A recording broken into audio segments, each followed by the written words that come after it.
형제 자매 여러분, 이제 부활 성회에 하시는 하느님의 말씀을 조용한 마음으로 들읍시다. 하느님께서 일찍이 당신 백성을 어떻게 구원하셨으며 마침내 어떻게 당신 아드님을 우리에게 구세주로 보내셨는지 깊이 묵상합시다.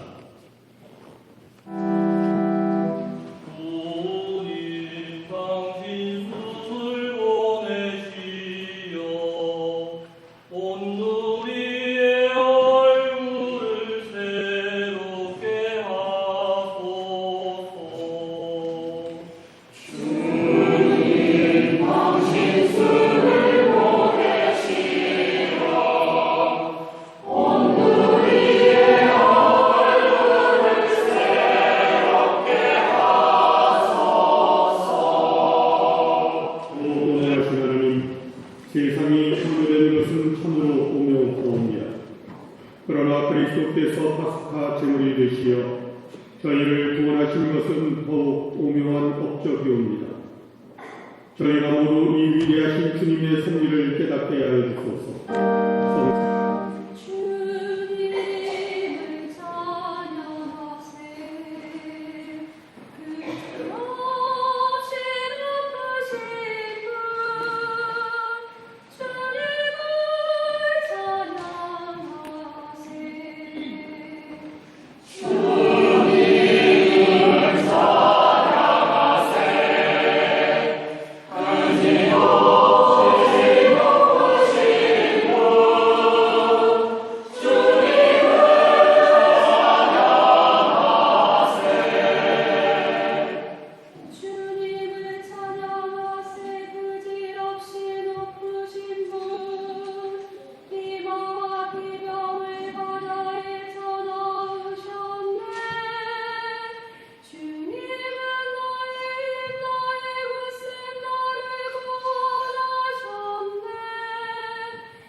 주님께서 여러분과 함께 앞에 가자는 거룩한 복음입니다.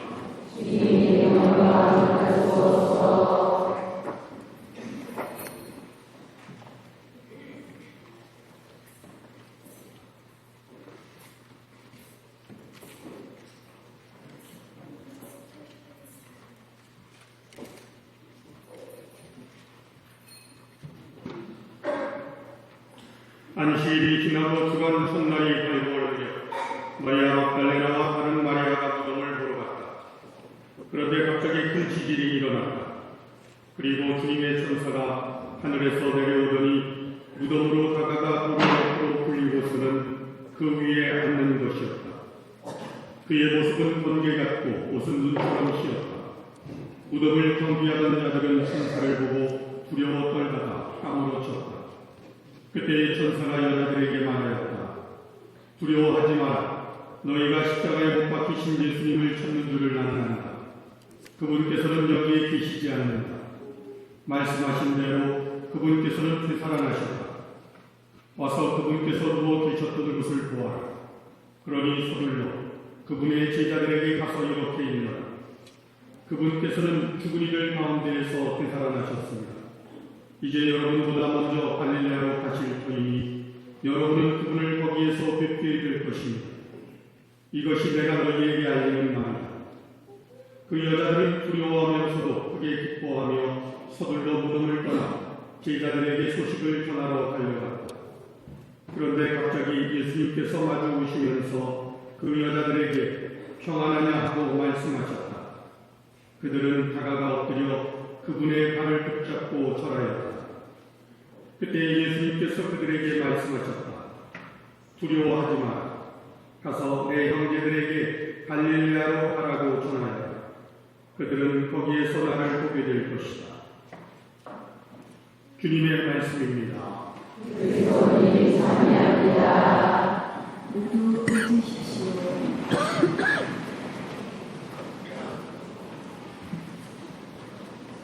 그게 애플 때 괜찮았어요? 우리 부정식 분이? 네. 박수 한번 칠까요?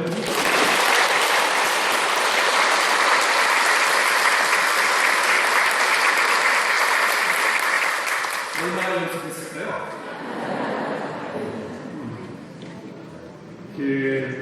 그 전에 이제 부재 때 했지만 이제 시구가 되고 나서 이제 첫 번째 시구로서 데뷔한 겁니다. 네. 오늘 여러분들이 이제 복음, 이제 이 독서 3개 읽고, 그 다음에 이제 읽었을 오늘 복음 읽고, 이게 전례가, 그러니까 굉장히 지금까지 여러분들 했던 지금 이 미사는 끝났어야 돼요. 그죠? 예전 같으면 1시간 지났으니까. 근데 이제 미사 초반인 거예요. 지금. 그런데 그 앞에 꾸며진 지금 이제 복음 말씀, 이제 성찬의 전례가 이제 본격적으로 이제 미사의 어떤 중심적인 그런 지점인데 그 중심을 향해서 앞에 1시간 동안을 화려하게 꾸민 거죠. 그렇죠? 여러분도 뭔지 모르지만 하여튼 뭔가 대단히도 장엄하고 엄숙하고 화려하게 꾸며진 전례를 여러분들이 체험했습니다. 예전에 보지 못했던, 제가 그렇게 장담했죠. 부활 이 성삼일 전례가 모든 천주교 전례의 가장 끝이고 그야말로 소용동전이라고 제가 말씀드렸습니다. 얼마 전에 규준 부인과 영화를 같이 봤었어요. 뭐 이렇게 딱히나 정을 구한 게 아니라 뭔가 하기 위해서 하기 전에 시간이 공백이 있어서 같이 영화를 보러 들어갔어요. 라라랜드라는 걸 보러 들어갔는데 이게 뭔가 동화적인 것 같고 그래서 프리즌이라는 영화가 옆에서 하길래 표는 라라랜드를 사들고 프리즌이라는 영화를 들어갔어요. 그리고선 그 영화가 바로 비슷한 시간에 좀 더 먼저 시작한 영화라서 뭐 지금 봐도 되겠다 해서 들어갔는데 이게 완전 영화 끝판인 거예요. 서로 치고받고 죽이려고 막 그러고 있더라고요. 내용을 자세히 보더라고요. 그래서 처음에 이게 영화의 어떤 도치 형식을 따서 먼저 결론 수상을 보여주고 처음부터 같이 관련합니다. 근데 한 5분쯤 지켜보니까 끝인 거예요. 그래서 절정이었어요. 두 주인공이 치고받고 하는 싸우더라고요. 경멸하고. 그래서 나가자. 다시 라라랜드를 정했어요. 그래서 라라랜드를 가는 거예요. 여러분들은 지금 오늘 전례의 그 부분을 지금 겪으신 거예요. 이 전례의 이 앞부분, 영화의 그 앞부분, 그거는 언제였죠? 성목요일, 성금요일. 그러니까 이것만 봐도 이렇게 재밌는데, 그런데 이 재미를 완전하게 온전하게 느끼기 위해서는 이 앞에 성묘일 정구묘일을 겪은 사람이 오늘 이 전례의 의미가 좀 더 확연하게 분명하게 나옵니다. 이것이 무엇을 의미하는 거지? 이 기쁨이 얼마나 후하는지를 알게 되는 겁니다. 제가 오늘 2017년 부활대축을 맞으면서 여러분에게 드리고 싶은 말씀이 있습니다.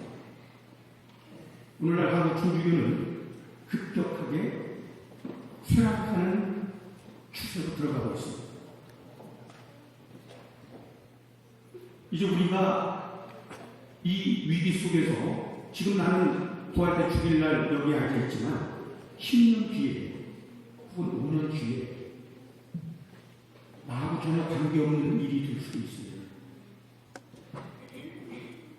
10년 뒤에는 분명하다 그래요. 이 출산율이 급격히 떨어져서 모든 것이 어떻게 변할지 아무도 모르고. 엊그제도 우연히 얘기하다가 어린이집, 유치원 아마도 상향상하게 될 가능성이 없죠. 지금 이미 소아과는 많은 경우에 어려움을 겪고 있다고 얘기하고 있습니다. 지원자들. 그렇게 쇠퇴해가는 이 신앙의 현실을 다시 부활시키려면 죽음으로 향해 가고 있고 슬픔으로 향해 가고 있고 어둠으로 향해 가고 있는 이 교회의 현실이 그야말로 충만한 어떤 부활의 현실로 넘어가기 위해서는 어떻게 해야 하는가? 그것은 우리 현재의 이 자리에 앉아있는 분들의 모두의 근면 과제입니다. 이 암울한 현실에서 밝고 충만한 현실로 넘어간다. 이것이 부활이죠. 부활의 파스타의 의미가 넘어가는 거예요. 그러려면 저는 저 나름대로 21년 사회생활을 통해서 느낀 것은 이 전례라는 것이 사회생활 21년 동안 이렇게 기사통했고 열심히 하면서 느낀 것은 이 전례가 우리의 일상의 삶과 전혀 관계없는 것이 아니라 아주 밀접하게 연관이 되어 있다는 겁니다. 우리의 현실이 암울한 신앙의 현실이 암울함으로 끝나지 않고 빈 것으로 끝나지 않고 충만한 현실로 옮겨가려면 우리 자신들이 전례에 충실해야 한다는 거예요. 근데 띄엄띄엄 오다 보면 이 전례는 나이가 어느덧 형식이 돼요. 영어로 out of sight, out of mind이라는 말 아시죠? 눈에서 멀어지면 마음에서도 멀어진다. 전례를 소홀히 하다 보면 어느덧 신앙도 약해지고 사라져가 버려요. 그래서 예전에 교회의 어른들은 전례에 내면이라는 말을 썼습니다. 이 전례가 내 마음속에 온전하게 자리 잡지 못한다면 그것이 우리들이 진단을 해야 되는 거예요. 이 전례가 내 삶과 밀접하게 연관성을 내가 끼지 못하고 있다면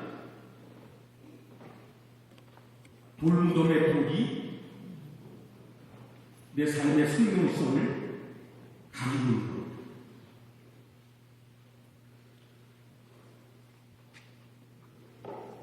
부활에 관한 증언들, 부활에 관한 복음 내용들을 보면요.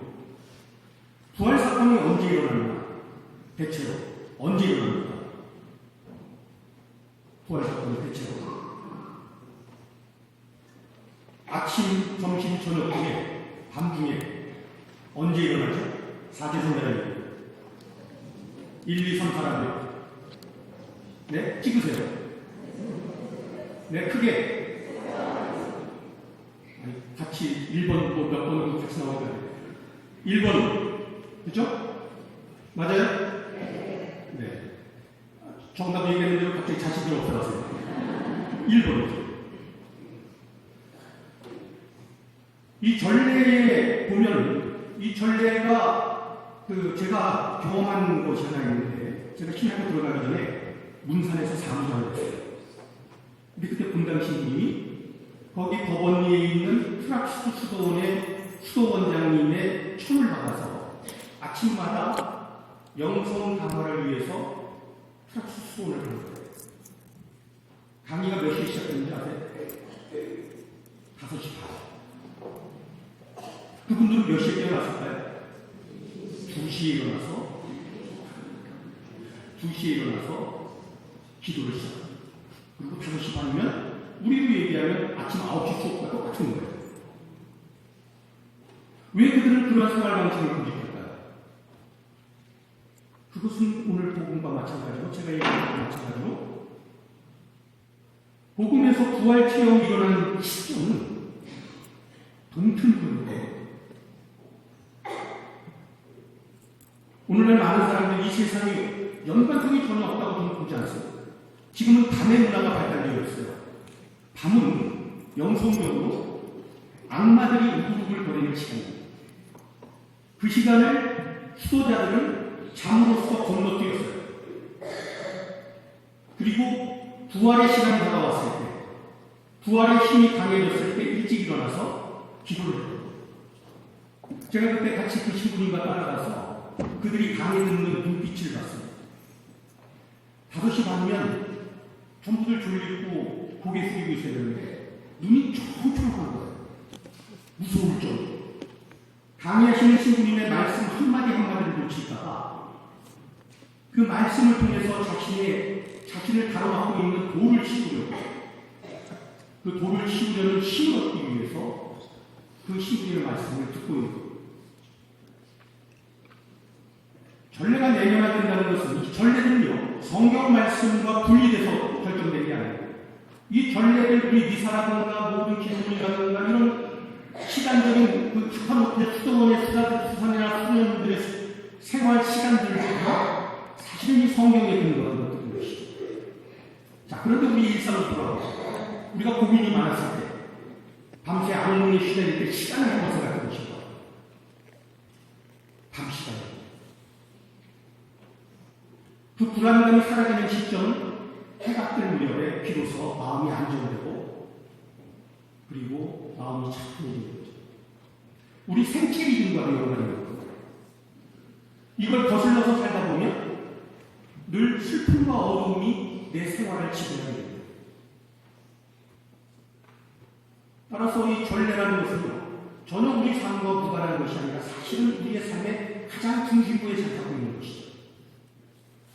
그래서 이 전례에 열심히 참여하면 어떤 부활의 기운과 힘을 우리가 받게 되는 거예요. 제가 아무런 근거 없이 수요일 날 아침에서 나오라는 게 아닙니다. 아침에서 열심히 나오라니 아무 근거가 없는 게 아니에요. 부활 사건이 일어난 시간이 그 아침 시간이기 때문이죠. 할 수 있다면 그 부활을 잘 추정하는 것이죠. 미사 자체가 부활의 축제입니다. 여러분의 삶이 촉박하고 어렵고 힘들다면 자주 미사에 와서 부활의 축제에 참여해서 부활의 기운을 받아가는 거예요. 그러면서 천사들이 우리들의 돌무덤에서 돌을 씌워주고 돌을 뽑아줘요. 예수님이 부활하셨다는 것, 예수님이 우리 마음속에서 죽어버리시면, 그리고 죽은 채로 우리의 마음에 돌이 가려져 있다면 그 돌을 치우기 위해서 우리는 열심히 전례에 참여함으로도 가능하다. 전례 참여를 단순히 나의 의무로만 받아들인다면, 그리고 형식으로만 받아들인다면 어찌 보면 부활 사건도 나로부터 멀어져 가는 것이죠.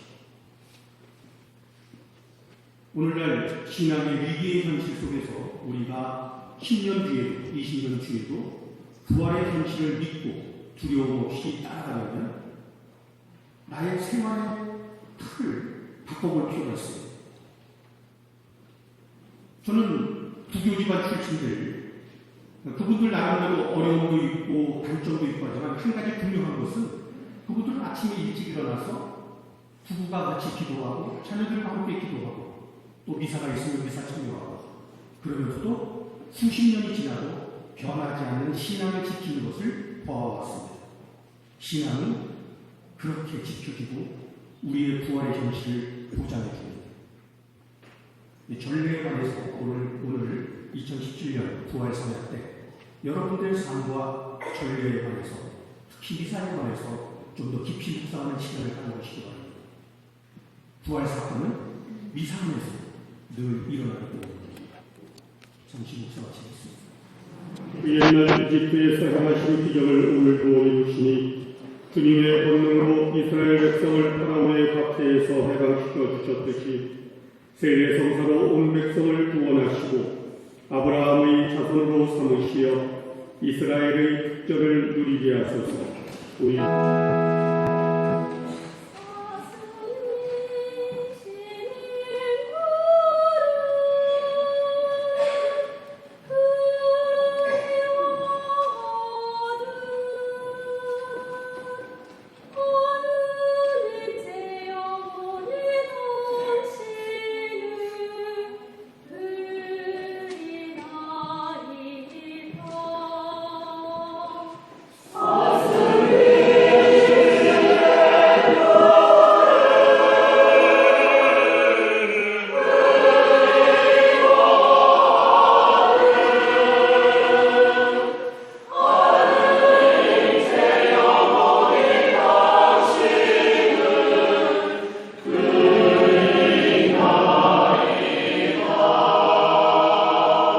전능하시고 영원한 빛이신 하나님, 구원의 성사인 교회를 두고 보시고 영원으로부터 계획하신 인류 구원의 업적을 완성하소서. 또한 넘어진 것이 일어나고 낡은 것이 새로워지며 모든 것이 그리스도를 통하여 완전해짐을 온 세상이 보고 깨닫게 하소서. 성자께서는 영원히 살아계시며 다스리시나이다.